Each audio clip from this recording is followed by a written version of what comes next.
पाकिस्तान के सरजमी पर बैठकर जावेद अख्तर कहते हैं कि हमने तो नुसरत साहब और मेहंदी हसन पर बहुत सारे फंक्शन किए हैं, लेकिन आप लोगों ने आज तक लता मंगेशकर के लिए कोई फंक्शन नहीं किया होगा। जैसे ही जावेद अख्तर के मुख से यह बात निकलती है, पाकिस्तान के लोग ताली बजाकर उनका समर्थन करते हैं और उसके बाद जावेद अख्तर यहीं पर नहीं रुकते हैं। आप एक बार सोच कर देखिए, पाकिस्तान में बैठे हुए थे जावेद अख्तर और वो कहते हैं कि अगर किसी हिंदुस्तानी के मन में कोई सवाल है तो क्या हम कोई सवाल भी ना पूछे। और जावेद अख्तर वहां पर गए थे फैज फेस्टिवल में भाग लेने के लिए और जावेद साहब कहते हैं कि हमने तो आपके कई गायकों पर कई फंक्शंस किए हैं, लेकिन आपने तो आज तक लता मंगेशकर पर एक भी फंक्शन नहीं किया है। ये बात बोलने के बाद 1 सेकंड तक सन्नाटा रहता है और उसके बाद जोर से हूटिंग होती है, जोर से तालियां बजती है। जावेद अख्तर 2 सेकंड का पॉज लेते हैं और फिर बोलना शुरू करते हैं और कहते हैं कि जो ये हवा है, फिजा की जो गर्म है, इसको ठीक करना पड़ेगा।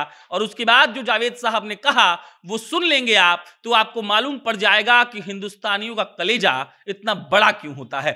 जावेद साहब पाकिस्तान की मिट्टी पर बैठकर कहते हैं कि हम तो बंबई के लोग हैं, हमें याद है कि हमारे यहां कैसा हमला हुआ था। और जावेद साहब उसके बाद कहते हैं कि वो लोग कोई नॉर्वे से नहीं आए थे, वो लोग कोई इजिप्ट से नहीं आए थे, आप ही के मुल्क में घूम रहे हैं वो लोग। और अगर हिंदुस्तानी के मन में कोई सवाल है तो क्या हिंदुस्तानी वो सवाल भी ना पूछे। जावेद साहब ऐसा कहते हैं, सन्नाटा छा जाता है और उसके बाद ये 40 सेकंड का वीडियो क्लिप इंस्टाग्राम, फेसबुक और ट्विटर पर ऐसे वायरल हो रहा है मानो लोग जावेद साहब को सैल्यूट कर रहे हो और कह रहे हो, वाह जावेद साहब, आपने तो हमारे दिल की बात कह दी। पाकिस्तान के सिंगर्स को लेकर, पाकिस्तान के एक्टर्स को लेकर, पाकिस्तान के एक्ट्रेसेस को लेकर कई सारे बवाल भारत में हो चुके हैं। कई बार उन लोगों को बैन किया जा चुका है, कई बार उनके गानों को हम लोग बायकॉट करते हैं, लेकिन जावेद अख्तर ने पाकिस्तान में घुसकर पाकिस्तान के साथ जो किया है वो वाकई में मिसाल है और ये बता रहा है कि हिंदुस्तानी किसी से डरते नहीं है। जावेद अख्तर साहब पे कई लोग कई आरोप भी लगा चुके हैं, लेकिन पाकिस्तान में जाकर उनके सामने उन्हीं का माइक, उन्हीं का इलेक्ट्रिसिटी, उन्हीं का कुर्सी, उन्हीं का टेबल, और वहां पर जावेद अख्तर साहब ने जो कहा है वो वाकई में शानदार है।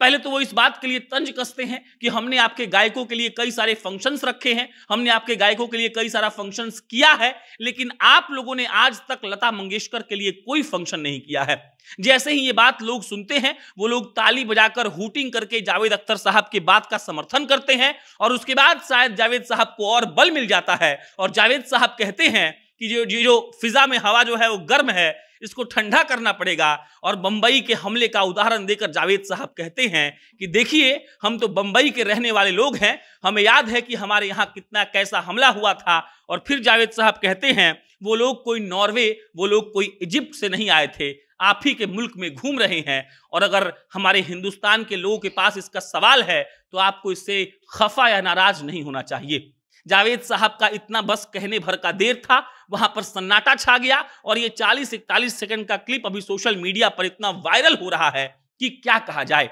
जावेद अख्तर, जिनको कहा जाता है, कई लोग भारत के आरोप लगाते हैं कि वो पाकिस्तानी एजेंट हैं, उसी पाकिस्तान में घुसकर इस बात का सवाल पूछ लेते हैं कि हमारे भारतीय सिंगर्स पर आपके पाकिस्तान में कोई शोक क्यों नहीं होता है। वो जावेद अख्तर इस बात का जवाब मांग लेते हैं पाकिस्तान में बैठकर कि हमारे भारत में हमला करने वालों को आपके देश ने क्यों खुली आजादी दे रखी है और वो आपके मुल्क में क्यों यूं खुलेआम घूम रहे हैं। और सोचिए, पाकिस्तान यानी कि वो सरजमी जो हमारे दुश्मन का है, वो जगह जहां से हमारे लोग एकदम से प्रताड़ित किए जा चुके हैं, लेकिन उस जगह पर बैठकर जावेद अख्तर ने जब सवाल पूछ दिया तब लगा कि जावेद अख्तर साहब में दम तो है। वो आदमी जो इस बात का दावा करता है कि हम हिंदुस्तान में पैदा हुए और इसी मिट्टी में मिल जाएंगे, उस आदमी ने पाकिस्तान में जाकर ये बात कहकर शायद इस मिट्टी का कर्ज अदा कर दिया। जावेद साहब को बहुत मुबारक, बहुत बधाई, आपने पाकिस्तान में घुसकर ऐसा सवाल पूछा, वो सवाल जो शायद कोई नेता नहीं पूछ पाएगा, वो सवाल जो आपके जहन में था, आपने बेपरवाह तरीके से रख दिया। उसका जवाब मिले या ना मिले, लेकिन आपके सवाल पूछने का तरीका इतना शानदार था